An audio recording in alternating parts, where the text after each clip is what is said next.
बदमाश सलीम कुत्ता को लेकर एक के बाद एक नए मोड़ आ रहे हैं, जहां अब शिंदे गुट में मंत्री दादा भुसे द्वारा एक नया खुलासा किया गया। उद्धव गुट ने कहा है कि सलीम कुत्ता की मौत हो गई है, वही दादा भुसे ने इसका खंडन किया है। आपल्या सर्वांना माहिती आहे, जागतिक दहशतवादी म्हणून दाऊद इब्राहिमला घोषित करण्यात आलंय। आपल्या भारताचा एक क्रमांकाचा शत्रू दाऊद इब्राहिम आणि याचा राईट हँड सलीम कुत्ता, ज्याने 1993 मध्ये मुंबईमध्ये सिरियल बॉम्ब ब्लास्ट केले। 257 पेक्षा जास्त निरपराध नागरिक मृत्युमुखी पडले, 700 पेक्षा जास्ती लोक जखमी झाले।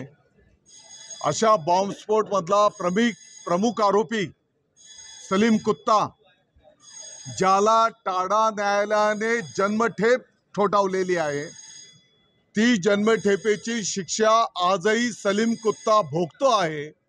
आणि अशा सलीम कुत्ताच्या साठी नाशिक उभाटा शिवसेनेचे महानगर प्रमुख सुधाकर बडगुजर याने त्याच्या नाशिकच्या फार्म हाऊसवर सलीम कुत्ताच्या सन्मानार्थ पार्टी दिली। त्या पार्टीमध्ये आपण क्लिप मधनं बघितलं असेल,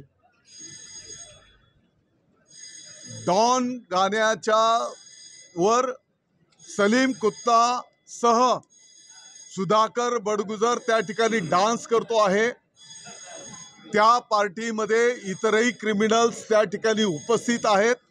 आणि एवढ्यावरच हे प्रकरण नाही, तर सुधाकर बडगुजरच्या माध्यमातून त्या सलीम कुत्ताला फायनान्स करण्यात आलेला आहे। मला वाटतं की हे देशद्रोही, देशाच्या विरोधात हे कृत्य आहे आणि म्हणून सभागृहामध्ये या संदर्भातली चौकशी करण्याची मागणी आम्ही त्या ठिकाणी केलेली आहे।